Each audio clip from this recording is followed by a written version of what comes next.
คนจนในเมืองเนี่ยใช้ชีวิตแพงหลายเรื่องโดยหลักการคนจนจ่ายแพงกว่าเพราะว่าเขาซื้อของได้น้อยกว่าคือเวลาบอกว่าจ่ายแพงกว่าคือมันไม่ใช่ว่าแบบเขามีเงินซื้อมากน้อยแต่ว่าเทียบต่อหน่วยสินค้าเขาต้องจ่ายต่อหน่วยแพงกว่าคือคนรวยเวลาที่มีเงินแล้วเราก็มีศักยภาพในการขนของกลับบ้านแล้วก็มีศักยภาพในการเก็บของนั้นไว้ด้วยโดยเฉพาะอาหารอะไรแบบเนี้ยเราก็สามารถซื้อของได้เยอะพอซื้อของได้เยอะมันก็สามารถซื้อแบบในราคาที่ถูกลงกว่าเดิมได้ฉะนั้นคนจนทำแบบนี้ไม่ได้เขาก็เลยซื้อจำนวนน้อยๆมันก็เลยทำให้จำนวนต่อหน่วยมันแพงขึ้นมาด้วยแต่ความแพงของคนจนมันมีมากกว่านั้นอีกนะ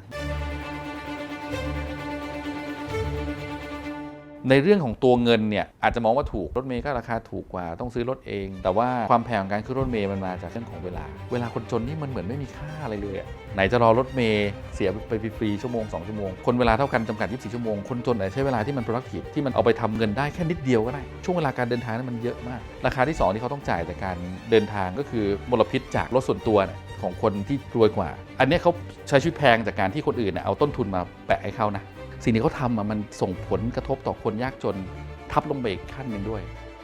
อีกความเสี่ยงหนึ่งคือความเสี่ยงด้านสุขภาพคือคนจนเขาก็คงไม่ได้กินของแฟนซีในร้านอาหารในห้างอยู่แล้วถูกไหมครับเขาก็ไปกินของตามทางเท้าตามตลาดแต่ในความจริงมันมีความเสี่ยงเกิดขึ้นเพราะว่ามันไม่ถูกควบคุมโภชนาการเขามีความเสี่ยงต่อโรค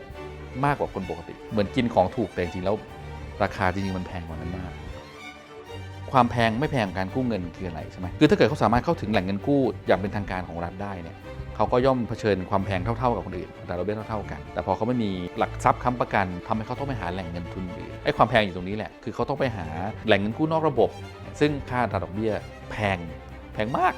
ตัวภาษีมูลค่าเพิ่มอัตราภาษีที่คนจนจ่ายเป็นสัดส่วนที่สูงมากเมื่อเทียบกับรายได้แต่คนรวยสมมติเงินเดือนได้เดือนละ100,000เงี้ย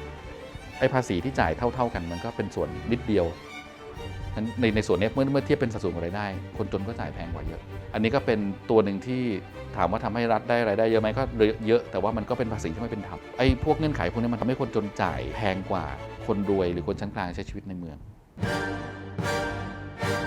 โง่จนเจ็บมันเป็นการอธิบายความเป็นคนจนมันก็คงมีความจริงอยู่บ้างแต่ว่ามันไม่ใช่ความจริงทั้งหมดแน่นอนปัญหาของไอ้โง่จนเจ็บมันอยู่ที่คำว่าความโง่นี่แหละพอคิดว่าโง่ก็เลยจนแต่ว่าการที่คนจนมันอาจจะไม่ได้เกิดจากความที่เขาโง่ก็ได้คือมันมีคนจนจำนวนมากที่บริหารจัดการเงินแต่ก็เผชิญสถานการณ์บางอย่างก็ตกมาใต้ความจนก็มีมันมีหลายกรณีมากที่คนที่ขยันก็ยังจนอยู่หรือคนบางคนดิ้นรนแทบตายทั้งชีวิตแต่ก็ไม่ได้รวยขึ้นมามากไปกว่าเดิมคนจนไม่จนขึ้นอยู่ว่าเขามีทางเลือกในการใช้ชีวิตมากน้อยแค่ไหนและทางเลือกในการใช้ชีวิตเนี่ยมันกำหนดมาจากทุนที่เขาเข้าถึงได้อีกทีหนึ่งซึ่งไอ้คนจะเข้าถึงทุนเหล่านี้ได้มันขึ้นอยู่ว่ากติกาที่อยู่ระหว่างคนกับทุนมันเป็นยังไงมันเป็นเรื่อง